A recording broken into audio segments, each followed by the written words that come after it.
At 7:20 on a Tuesday morning, my phone rang.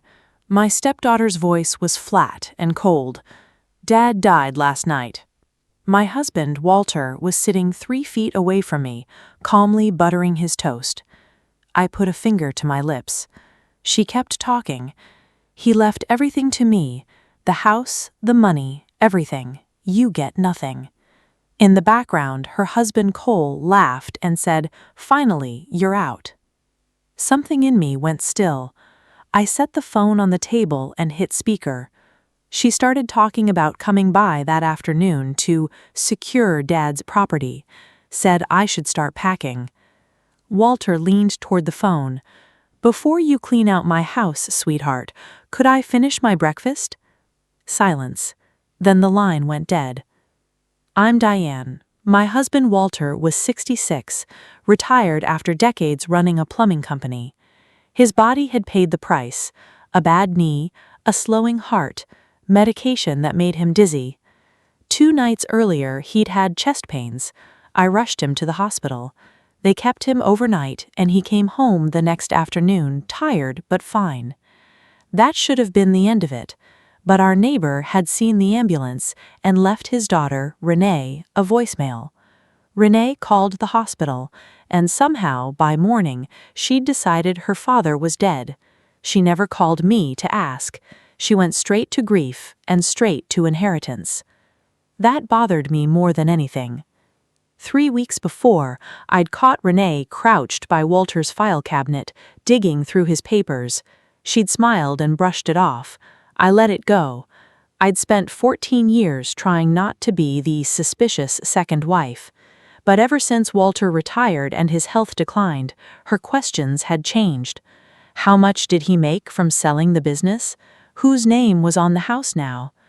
At 8:03, Walter's attorney called. Someone had phoned him that morning claiming Walter had died and mentioning the exact date of a will Walter signed 12 years ago, before we were even married. Under that old will, Renee inherited nearly everything. Walter's face changed. He looked toward his office down the hall, then at me. "She wasn't grieving me," he said quietly. "She was waiting for me." His attorney wanted us in his office immediately. Walter stood slowly, favoring his bad knee, his breakfast untouched behind him. And for the first time that morning, I understood something that turned my stomach. Renee's phone call wasn't the real problem. It was the mistake that exposed one. The weeks that followed were brutal.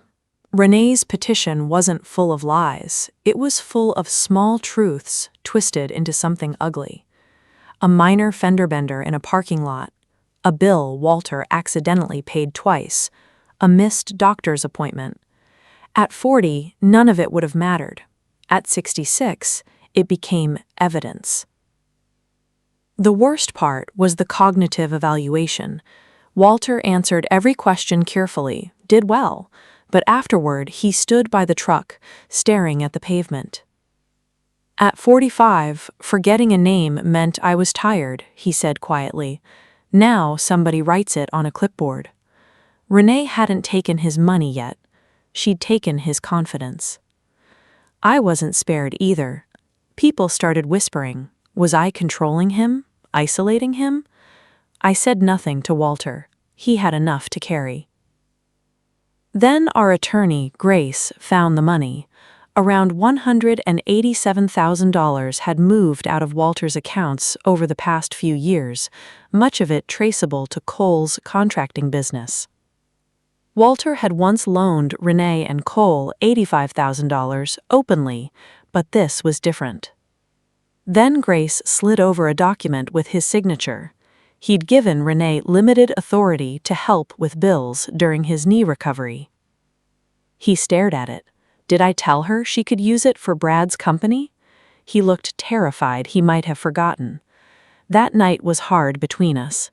He wanted certainty, and I couldn't lie to give it to him. We barely spoke. 2 days later, Grace called with the answer. The authorization was real, but narrow. Medical bills, household expenses, nothing about financing Cole's business, nothing about their credit card or home renovations. Renee hadn't forged Walter's trust. She'd stretched it far past its limit. Then came the text messages between Renee and Cole. Cole had written that Walter would rather eat the loss than expose his own daughter. Renee's reply, "He always forgives me." Reading it, something shifted in Walter's face. Not rage, recognition. He'd spent years quietly bailing out Renee, and she'd counted on that pattern holding forever. Slowly, he started coming back to himself. One Thursday, I dragged him out to breakfast with his old coworkers. Nobody tested his memory. Nobody treated him like he was fading. He just got to be an ordinary man eating bad diner coffee, and it did more for him than any lawyer could.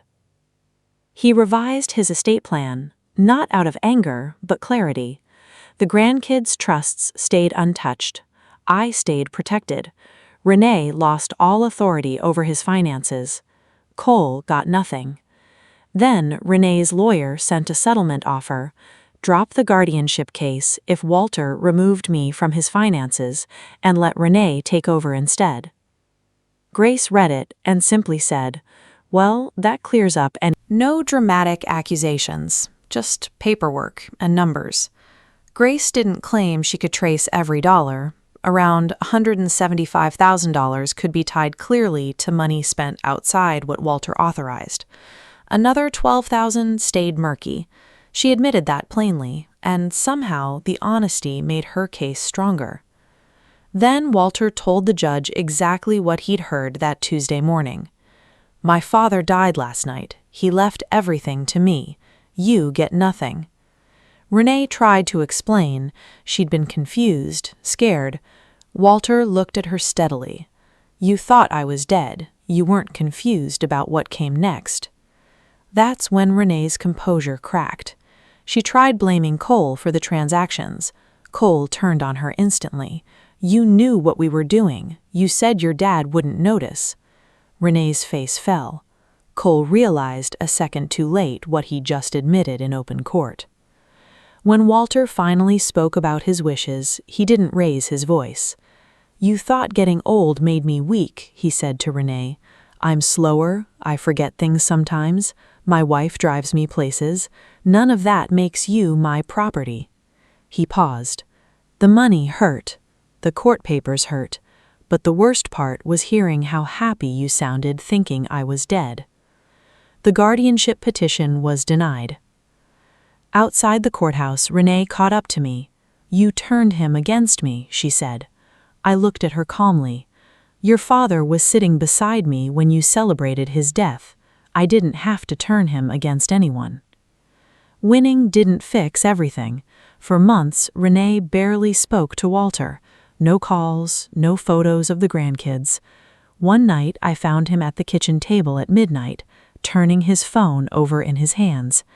"Maybe I should have just let the money go," he said. "This was never about the money," I told him. "You can forgive someone without handing them the keys again." The financial settlement took months, but Renee eventually agreed to repay what could be documented. Cole's business folded the following year, not because Walter destroyed it, but because he finally stopped catching them every time they fell. Renee went back to work. They downsized.